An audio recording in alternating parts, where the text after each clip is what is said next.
Okay, guys, this is the return of your tired teacher. Yes, I'm still tired after a weekend because, bruh, I mean, seriously, it's April. It's crazy. It's, yeah, let's just learn some history today. Um, we got foreign policy of Reagan, which is, oh, shoot. it's, is it going to remind you of imperialism, guys? Just saying. Um, and we're going to round stuff out with domestic policy of the 90s under Bush and Clinton. And hopefully we'll get to some foreign policy with Clinton and wrap up the 90s as well today. We're going to learn. All right. So let's go ahead and discuss foreign policy under Reagan because there's a lot. So let's go ahead and talk about the Reagan Doctrine. So, Reagan is definitely not going to do detente. I mean, he does the opposite. He does the opposite of all foreign policy in the 70s. He doesn't follow Nixon. He doesn't follow Ford with continuing detente. He doesn't follow Carter with human rights. He just kind of goes back to, intervention and just meddling in foreign affairs with more of a military approach. So Reagan believes that the Vietnam syndrome was over. So he doesn't think that Americans are like totally anti-war anymore. And so that's why he's kind of like, let's send the troops places.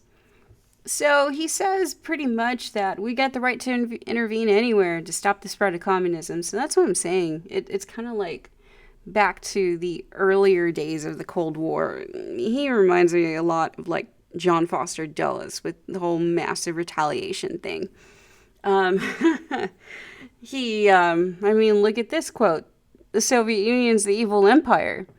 And so how we combat against the evil empire? Well, we spend a whole crap ton of money on the military to build up not only the troops, all the weaponry and, equipment and such we deal with. And yeah, if we got massive guns, he feels that this will counter any threat that we've got. So the social revolutions that are happening at this time, they're controlled by communists. And therefore, the United States has the right to intervene, according to Reagan. So where he spends a lot of time is in Central America with the Reagan Doctrine, because there's some communist regimes that he wants to kind of tackle.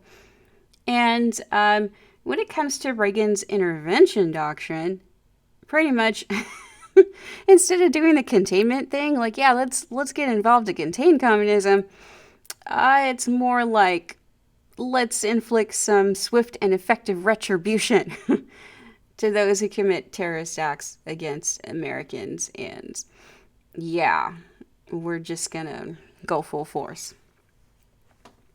Well, without the nukes, because Reagan is very trigger happy, but at least, we don't launch some nukes at the Soviet Union or Cuba or China or Vietnam or any other communist sympathizing area at the time. So, let's talk some Central America. Now, where we're going to deal with is Panama and Nicaragua, and El Salvador. Those are the three big ones that Reagan's going to intervene in. So, El Salvador definitely has some extreme unrest at this time. What's going on is, under Carter, okay, remember we had talked about the American church women who were raped and murdered in El Salvador, and his response was to cut off aid to El Salvador. Well, there's going to be more people murdered. In 81, it's land reform advisors that are murdered in San Salvador. And Congress says, we only provide aid when improvements to their human rights situation has become evident. So this is around the time, though, that the leftist political parties joined up with guerrilla forces, combined their efforts against the government that was set up there. So what's formed is the Farabundo Martí National Liberation Front. They're going to start attacking. And yeah, France and Mexico are going to formally recognize them and called for a negotiated settlement in that area. So yeah, when it comes to U.S. aid to El Salvador, we're going to start throwing some money at them, because what happens is Reagan and Congress are basically going to turn a blind eye to all the crazy crap going on in El Salvador, where the government is actively going against their people. And, you know, Reagan and Congress are like, let's save this country from communism. You know, so what else is going on is, yeah, we're throwing a bunch of money, arms, even military expertise to the area. And so in the late 80s, the horrors that's going on in this place can no longer be covered up. And an international group of nations is going to try to attempt an end to the Civil War. So, how Reagan handles Nicaragua is basically, you know, a throwback to imperialism. Because what's going on in Nicaragua in 1979, they had revolted against the Somoza regime, which is really corrupt, and people did not like them whatsoever. I mean, remember, we are backing people who are anti-communist no matter how bad they are. I mean, they could be freaking, you know, Hitler reincarnated or like the devil or something. As long as they're anti-communist, we're like, yeah, we back you. So, this new group is trying to take over power. It's made up of like young Marxists. They're called the Sandinistas. And the Sandinistas want free elections. They don't want to align with the U.S. or the Soviet Union, and they want a mixed economy. But when they finally get in power, the elections are postponed. Leaders of the opposing sides are sent to exile, and they go to the Soviet bloc for arms and advisors. So for Reagan's like, this is looking like another Cuba. And yeah, communism growing in Nicaragua is another threat to our Central American neighbors. So Reagan is going to get involved. But how he gets involved is kind of shady. So, what Reagan's believing is that Nicaragua's government was aiding these rebels in El Salvador that, you know, we'd already been fighting against and such. So, this is really where Reagan's going to start doing some shadiness. In 81, he secretly authorizes the CIA to fund a group of Contras, which are anti-Sandinistas. They're based out of Honduras and Costa Rica, but they're getting involved in the situation here in Nicaragua. So, U.S. funding leaked out of Congress. And when they passed the Boland Amendment, it basically said that the funds supplied to the Contras were only to be used for stopping weapons to be shipped from the Salvadorian rebels. Well, shipped to the Salvadorian rebels. So in 84, the CIA is going to like start putting underwater mines and crazy crap in the Nicaraguan harbor, which really is detrimental to the Nicaraguan economy. The world is really pissed off at us for this. Congress cuts off all aid to the Contras because they, you know, had a hand in all this as well. So Reagan is going to go against Congress and the Boland Amendment by having the NSC, the National Security Council, fund the Contras by raising the money from other foreign countries and private donors. So really what's going on is that we're going to sell weapons to Iran, and we're going to funnel this money to go ahead and fund the Contras. And of course, Reagan's going to be hurt politically by this because Congress is going to investigate. But as we'll talk about in a little bit when we talk about Oliver North, yeah, he falls on the sword for Reagan, and Reagan avoids. Probably would have led to impeachment. Just saying. But yeah. Oh yeah, the Contras also have like child soldiers. So telling you, we back some evil freaking people. As long as they're anti-communist. So when 87 comes around, we're starting to like care less and less about Nicaragua. The president, Sanchez of Costa Rica, is going to propose, more of a peace plan for the region. And so national elections are held in 90. Nicaraguan post opposition voted the Sandinistas out of office. There's the end to the Sandinista rule. And yeah, the upheaval has already kind of happened. So when it comes to other areas, we're also going to invade Grenada. So here's some pictures of the troops in Grenada. And we're also going to pay attention to the Middle East. So where we're paying attention to is Lebanon and the capital, Beirut. Because in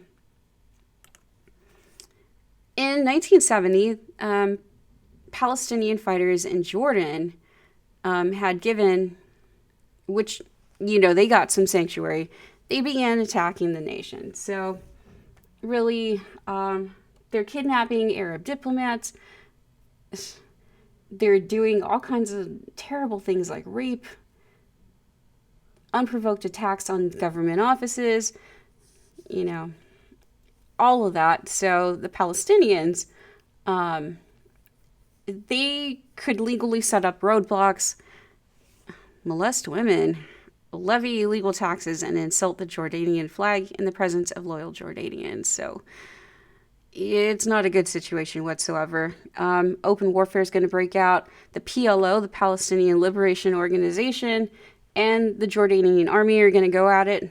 They're going to start fighting. The PLO's leader is Yasser Arafat right here. And they're going to be defeated. The forces are going to flee, but the PLO fighters and their families are going to settle in Lebanon. And they kind of set up like this de facto state in the southern area of Lebanon on the Israeli border, and they're going to start attacking Israel. So, of course, Israel is our ally, so we care about this, all right? So in 82, Israel invades Lebanon to put an end to the PLO attacks that have been occurring. So Israeli troops force the PLO to leave Lebanon, and Israel pulls back, but it still has like a buffer zone going on in southern Lebanon for the next 22 years. So when Reagan sends forces to Lebanon to kind of like, keep the peace and stuff, it's joint forces. It's the U.S., Britain, France, and Italy. They're going to send troops to Beirut after, there had been a massive massacre of hundreds of Palestinians there at a refugee camp by Lebanese Christian militias. So when the troops get here in September of 82, they try to keep the peace, but anti-government militias are going to start shooting at the Marines. There's going to be a shelling of the barracks and battleships offshore. Well, shelling of the battleships offshore. And what's going to happen is the Hezbollah, which is a Muslim terrorist group in 83, they've got a suicide bomber going to the barracks where the Marines were at. And, well, the bomb explodes.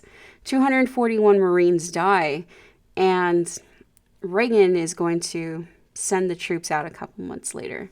But this bombing was devastating. I mean, 241 Marines died, and later, the embassy in Beirut is going to be bombed that next year. So that's the picture of the embassy before and after. So, we've got definitely some drama going on in the Middle East, drama going on in Central America, and of course, our main piece of drama going on with the Soviet Union. So Reagan is going to, call the Soviet Union the evil empire. And what's going on with the Soviet Union at the time of Reagan's presidency is, well, remember they had invaded Afghanistan in the 70s. And it's basically being dubbed the Russian Vietnam because the U.S. is supplying, get this, the Taliban. Yeah, that did not work out well for us in the future. Whoa. Yeah, but we supported them back in the 80s. And of course, the Russians are there. So the Soviet Union threatens to send troops to Poland if the Polish government did not outlaw the Solidarity labor movement at that time as well. In 82, Russian fighter plane was shot down a South Korea passenger jet, killing 269 passengers. 61 of them were Americans, including a congressman. And so America's like super pissed at the Soviets.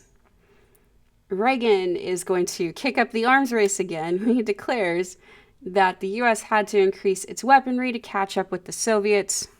That's why when I showed you guys that video of every single nuclear detonation ever, it really kickstarted in the 80s again. Reagan, okay? Reagan is also going to place new nuclear missiles in Western Europe. But our allies are not liking that. There's lots of protests, and this plan is canceled. But, protests, okay? We do not like Reagan's wanting to, incorporate more nukes into our arsenal. So, because of this, and he sees the massive unpopularity of that policy, Reagan's going to propose serious reductions in strategic nuclear missiles. So it's going to lead to some more negotiations with the Soviets in 82. But, oh yeah, there's a B-1 bomber right there. I forgot to turn off my sound again. Whatever, it's the end of the year. So Reagan feels that the U.S. had fallen behind with the Soviet Union when it comes to weapon production. So he kind of gets,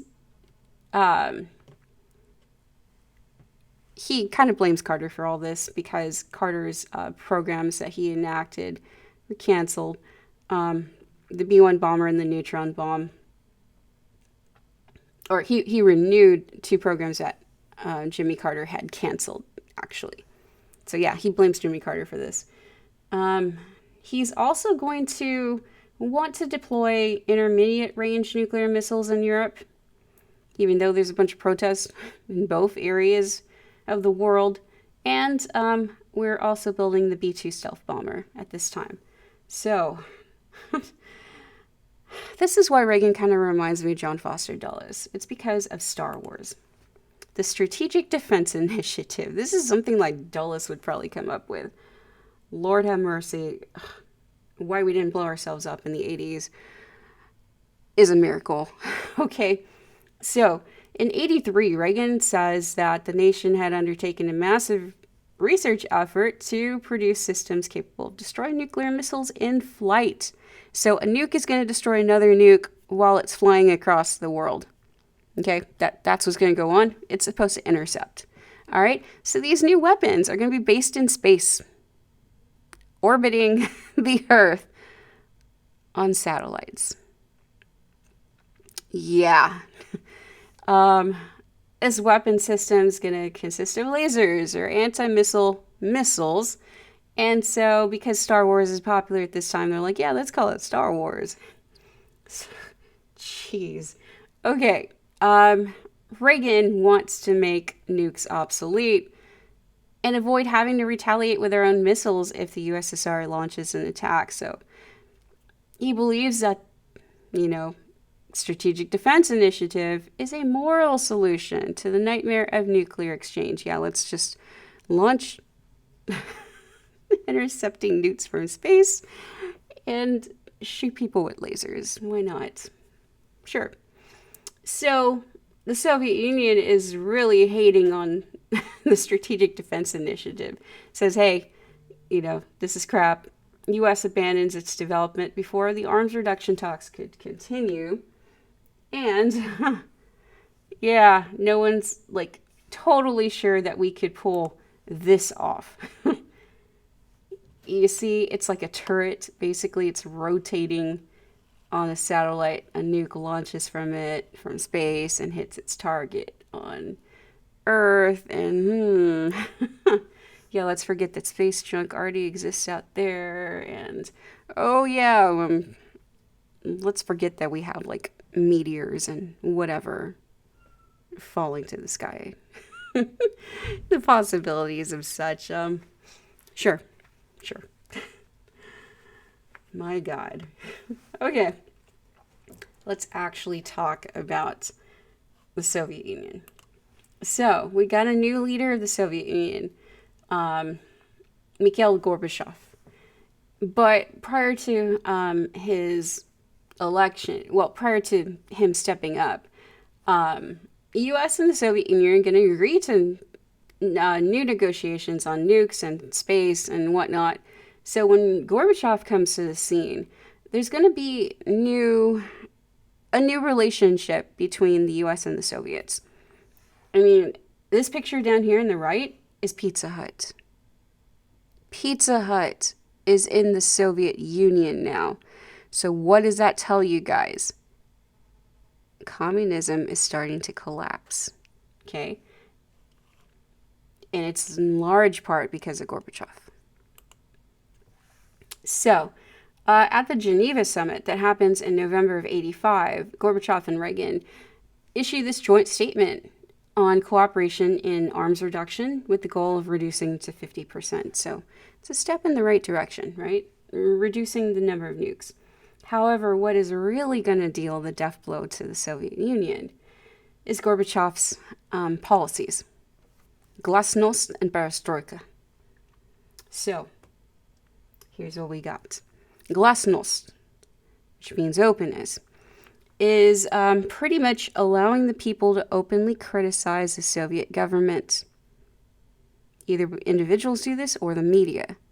See, this was not allowed with prior leadership of the Soviet Union.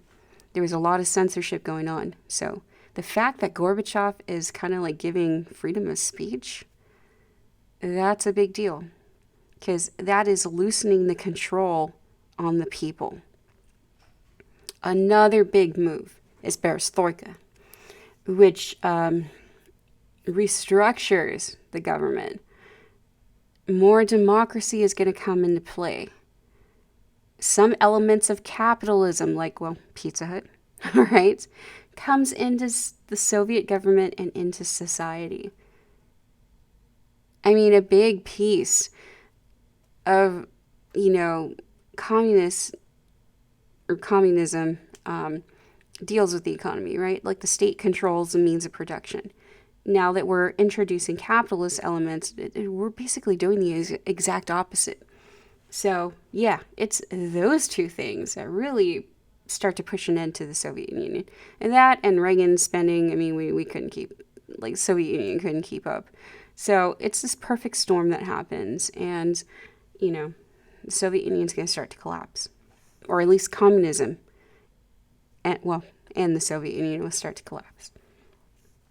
So Gorbachev and Reagan meet up again in a fourth summit in 87, where they sign the INF Treaty, which reduces ICBMs now, so further nuclear arms reduction.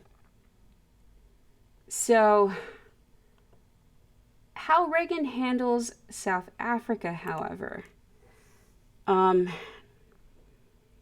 is really, really iffy, and this puts a dark spot on his human rights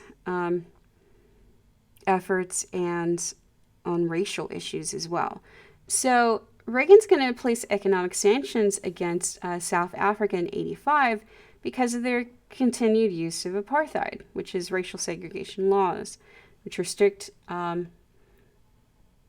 rights of all non-whites in the area. He was very against this, but Congress pushed it through. So ends up happening under Reagan. And when it comes to Libya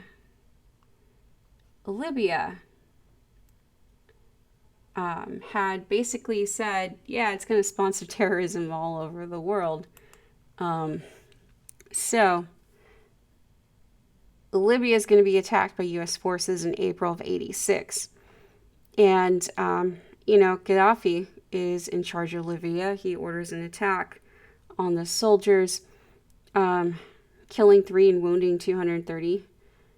So, well, Reagan says he has proof that Gaddafi ordered the attack. And there's several terrorist acts that happen that are sponsored by Libya at this time. So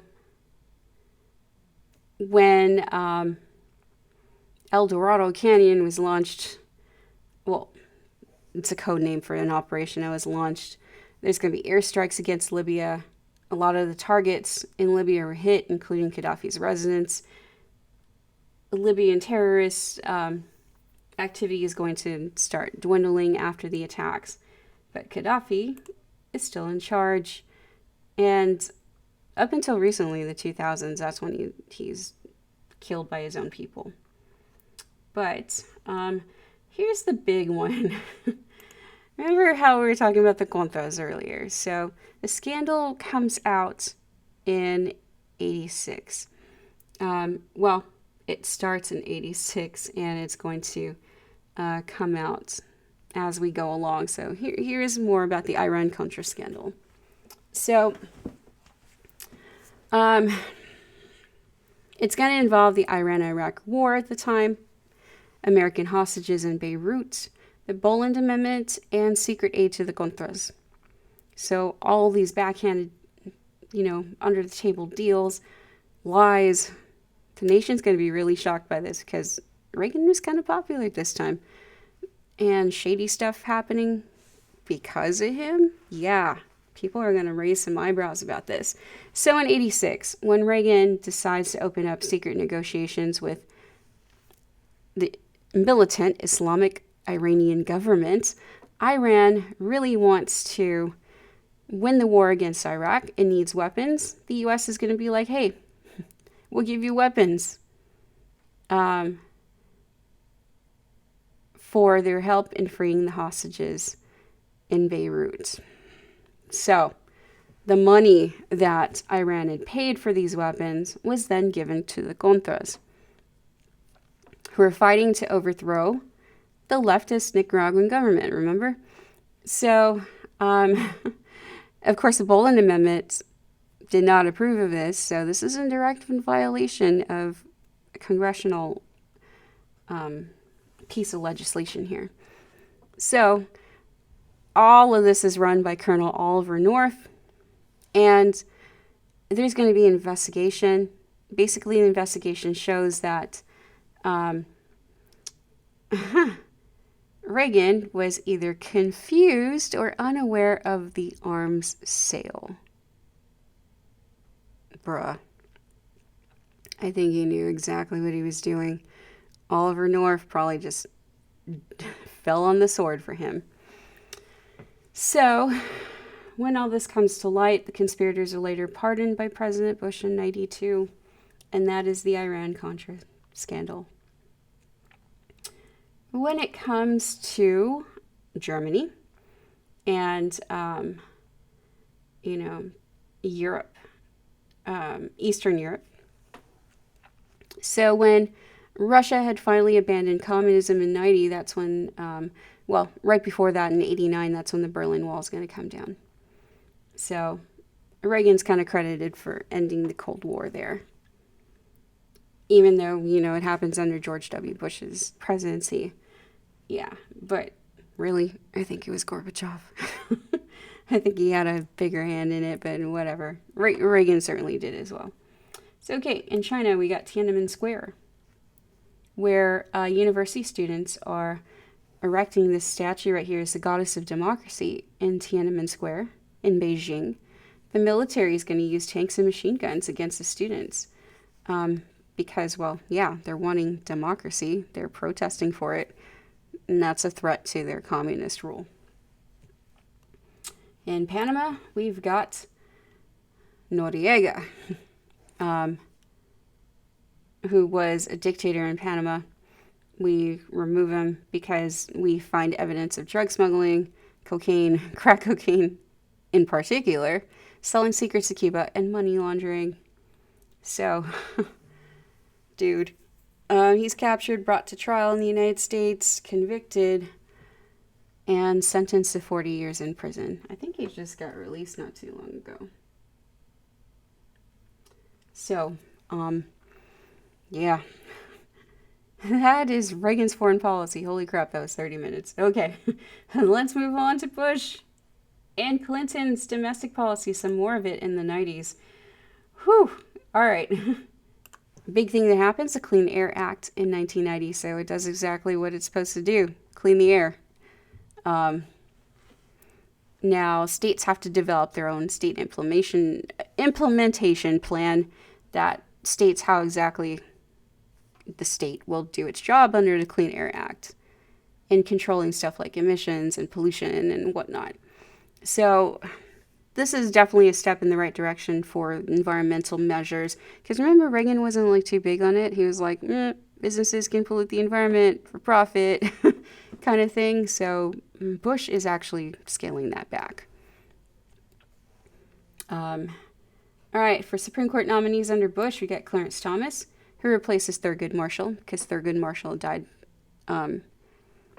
while he was still a justice. Thurgood Marshall, remember, was the first black justice on the Supreme Court. So Clarence Thomas is appointed and approved by the Senate after a lengthy investigation and claims of sexual harassment by Anita Hill. So, yeah, the Senate still approves him. He's still serving on the court today. And David Souter is also nominated and approved to be on the high court. Souter has since retired. We're going to have this push for physical fitness by not only, Arnold Schwarzenegger on behalf of President Bush.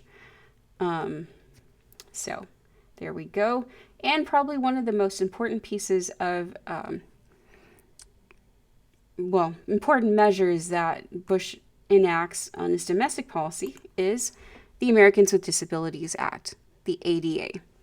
So it's going to prohibit private employers from, and state and local governments and employment agencies and labor unions from discriminating against people with disabilities when it comes to the application procedures, hiring, firing, advancement, compensation, job training, everything else with employment, and just basically everywhere. So this is kind of like a civil rights measure for those who are disabled.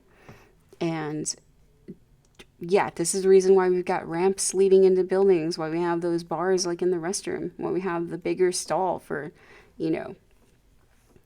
allowing a wheelchair in there. So this is why. Okay. It's an unfunded mandate, so the states have to, be up to code and fund the bill for that. So another big thing that happens in the 90s, this is under Clinton, however, is, it's under Bush technically. Yeah, it's Bush. It's NAFTA. Clinton's more known for it because he carries it out, but it's technically signed under Bush. So there's a trade agreement between the United States, Canada, and Mexico where we remove tariffs from like our most popular products. So it's to promote like more trade amongst the nations in North America, and in order to compete against the Asian nations and the European Union, which was also newly formed at this time. So North American Free Trade Agreement, that is NAFTA. So if you guys ever get stuck on that, just remember, what are the countries in North America? United States, Canada, and Mexico. What are they doing? They're doing free trade. Okay? They're not charging each other tariffs. As far as like domestic unrest, we've got the LA riots. You guys thought like riots against police brutality are a new thing? No, we've seen them under, the 60s with the civil rights movement. We're seeing them again resurge in the 90s with the arrest of Rodney King. So it was caught on tape, the brutality that he faced, the police officers basically like beat him up completely for, his arrest. And so, yeah, when the video comes out, people are outraged about it. And when it comes to the trial, one of the officers was found guilty of excessive force, but the others were cleared of all charges. So there's going to be riots breaking out in LA. They last 3 days. They show just basically the racial upheaval that was happening at the time. And yeah, it's a lot of damage being done. It's crazy. So, some images from it. Yeah, troops are having to be brought in and stuff. All right, let's talk about the election in 92. Oh boy. I swear, am I going to finish this thing? I hope I am. Holy crap, I think I might. Okay, well, let's move on. Okay, the election in 92 is significant because this is really the major time where a third-party candidate definitely swings the election. So the third-party candidate here is H. Ross Perot. He's running as an independent. He's a Texas billionaire. Promises to reduce the deficit, whatnot. Clinton is a Democrat. George H.W. Bush is a Republican. Since he's the incumbent, he's being nominated by his party, but he's losing popularity because remember all the economic crap under Reagan that happens under Bush. Well, it comes to a head under Bush, the recession. Bush is taking the blame for that, even though Reagan started that. So, here's what goes on. Look at how much of the popular vote Ross Perot picks up. Now, Ross Perot, if you were to lean him on the political spectrum, he'd be more conservative than liberal. So, argumentatively, votes for Ross Perot were basically taking like votes from Bush, pretty much. So, this swings the election in favor of Clinton, and Clinton wins. So, at the time in the 90s, the internet is rising up in popularity, even though the concept came about in 1969. The 70s, we have the introduction of email. The 80s, we have domain name system, DNS. So we were getting the first internet providers in the 80s, but in the late 80s and early 90s, this is when the internet is really going to take off, especially the early 90s. So we're seeing people being connected to the internet. The internet is basically going to rise. I mean, you're going to have websites like Yahoo, Amazon towards the late 90s, and a lot of our big websites that we visit today. So, all right, with Clinton Supreme Court nominations, we're going to have Stephen Breyer, Ruth Bader Ginsburg. So another woman placed on the Supreme Court. Going a little bit back with the internet. Of course, this is going to open up new commerce, right? New businesses are going to spring up. So this is going to definitely be a positive thing for the economy in the 90s until we got the dot-com crash around 2000. But for the 90s, hell yeah, the internet is good for the economy. Okay, another thing that happens under Clinton is the Brady Handgun Control Prevention Act. So there's going to be more regulations on owning guns. There's a waiting period that you have to go through to purchase a handgun, criminal background checks. So this is when we start that up. And why? Because James Brady is a White House press secretary. There was actually an assassination attempt on Reagan, and Brady gets shot during it. So, and he's paralyzed because of that. So, yeah, this is enacted by Clinton. All right. So, for one thing that Clinton's presidency gets a bad rap for is how they handled the Branch Davidians, the compound raid. So, here's what's going on. The Branch Davidians are a religious group. They're based in Waco, and their leader is David Koresh. There's a community that they live on, but people suspect that there's weapons being stored there, a lot of them. So the Bureau of Alcohol, Tobacco, and Firearms, the BATF, was alerted by the local sheriff.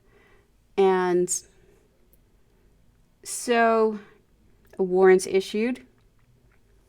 Because, I mean, this is a large reason why the Branch Davidians made money. They went to local gun shows. They sold off a bunch of weapons. So, yeah, there's concern by the local sheriff.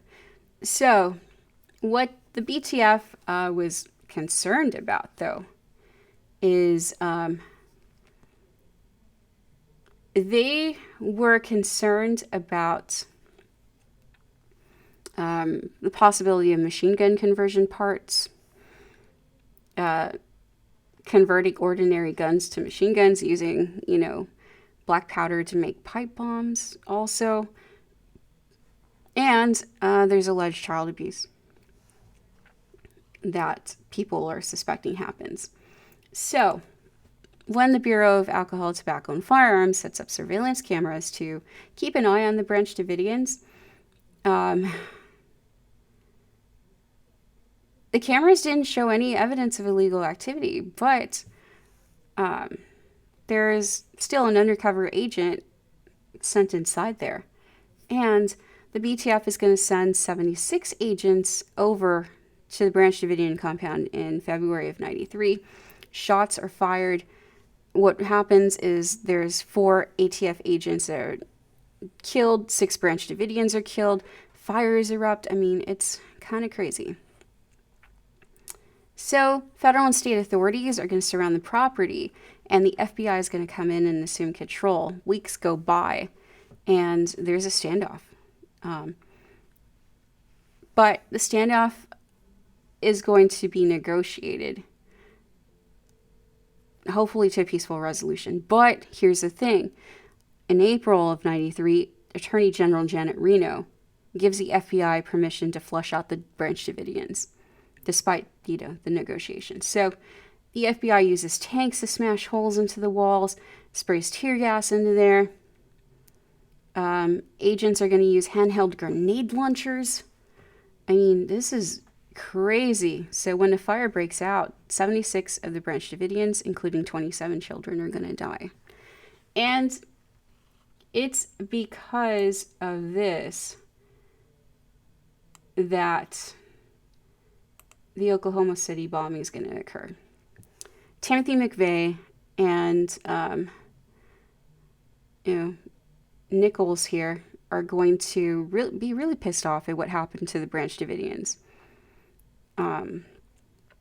So because they're so angry at the government, because of this, they're going to go ahead and place an explosive, in a Ryder truck at the Oklahoma City federal building, the Murrah Federal Building in Oklahoma City.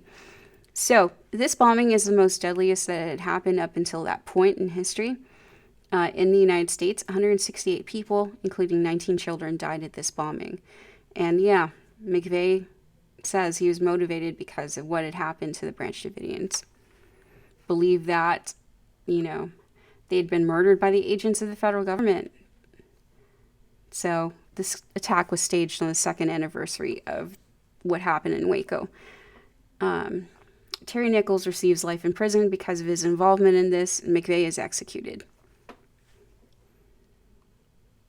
So, with some more domestic policy, we have the National Voter Registration Act that happens in 93. It's going to make it easier for people to register to vote and maintain their registration throughout their lives. So, people can now register to vote when they renew their license, any public assistance programs, and by mail. So it makes it easier for people to access, voting rights. Well, easier to register to vote.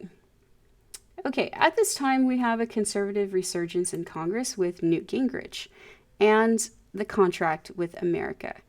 So Republicans are dominating Congress in the midterms, and they're going to reform congressional procedures, power structure, and the size of the federal government.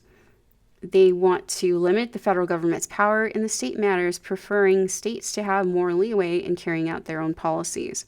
So a big part of this program was the introduction of block grants. Basically, money provided to the states with less strings attached from the federal government. Because sometimes the federal government will grant money to the states, but they have to meet certain conditions. Now, this is lessening those conditions. They also want to limit the number of unfunded mandates, where we tell the states to do something, we don't give them money to carry it out. So to achieve all of this, the Republican leadership under Newt Gingrich and others are going to introduce 10 bills addressing the shrinkage of government, fiscal responsibility of Congress, reduction of welfare benefits. So not all of these things become law, but the contract with America is definitely seen as a major victory for the Republican Party. And yeah, Republicans are going to dominate for a few more years after that. So, okay, let's go ahead and talk more about welfare reform, though.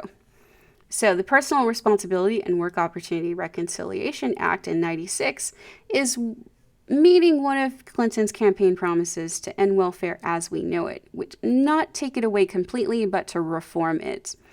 So he wants to end the entitlement status of welfare, limit recipients to 5 years total benefits, and recipients had to work within 2 years of receiving those benefits. So again, welfare reform. In '96, Clinton is up for election again. Ross Perot runs again, but this time Ross Perot has less of an effect on the outcome of this election, and Clinton is able to retain the presidency. But his presidency is marked by impeachment. So here's what happens.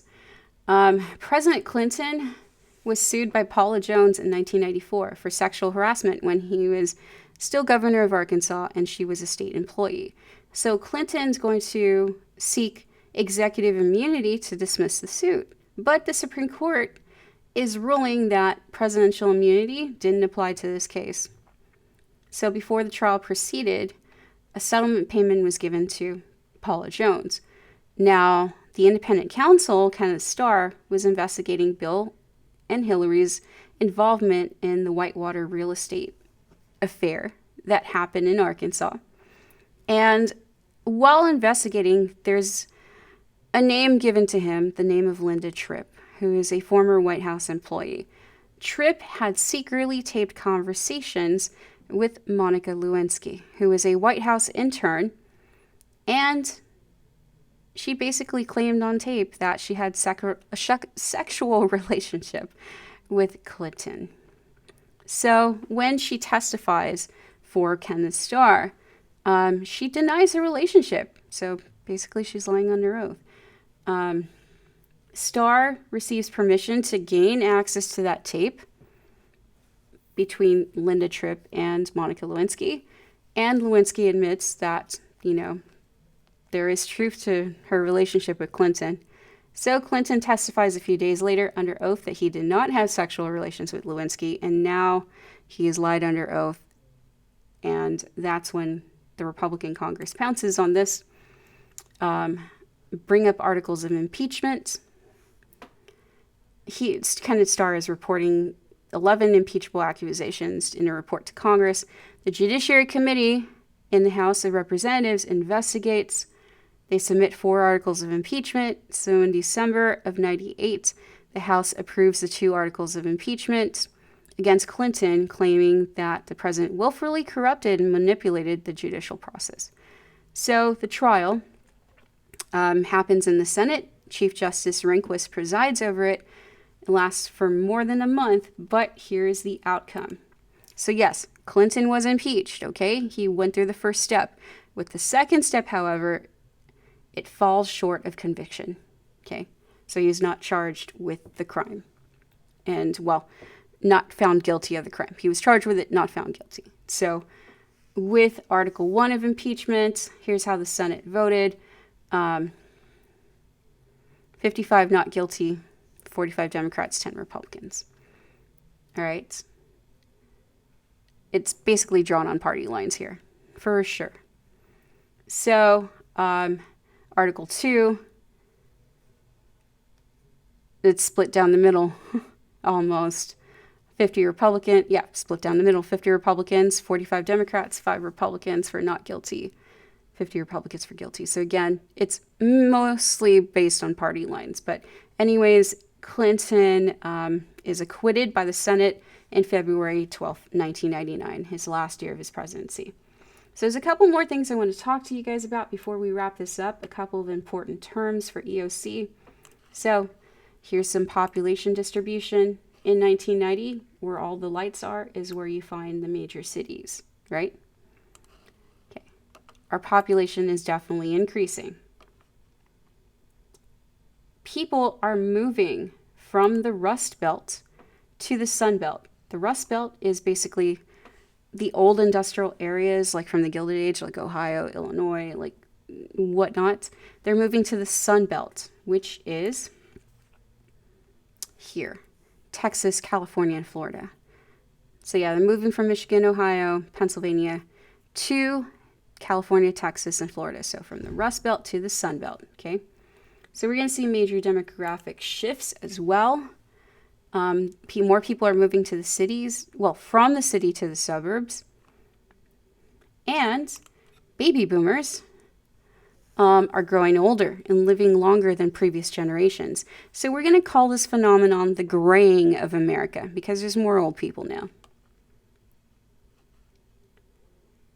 So, dramatic increase in the number of individuals 75 and older, and this is largely due to medical advancements, but also, we have that large bubble from the baby boom starting to get into those ages. So another major change that we see has been in family household sizes, bigger households, and there's also been a large increase in the number of non-traditional households and single-parent households. So we see that as well, which tells us like divorce rates are rising and whatnot. So the ethnic makeup of America has also evolved as well. There is a large increase in the number of non-whites and non-black ethnic groups starting in the 70s. We see that. Plus, the group that has changed the most in the 90s, since the turn of the century, actually, has been Asians and Pacific Islanders as well. And the Latino population has been growing tremendously in this country. So we're starting to see a lessen of the gap between minorities and whites when it comes to who is the majority in this country. Whew. Oh God, I got foreign policy now.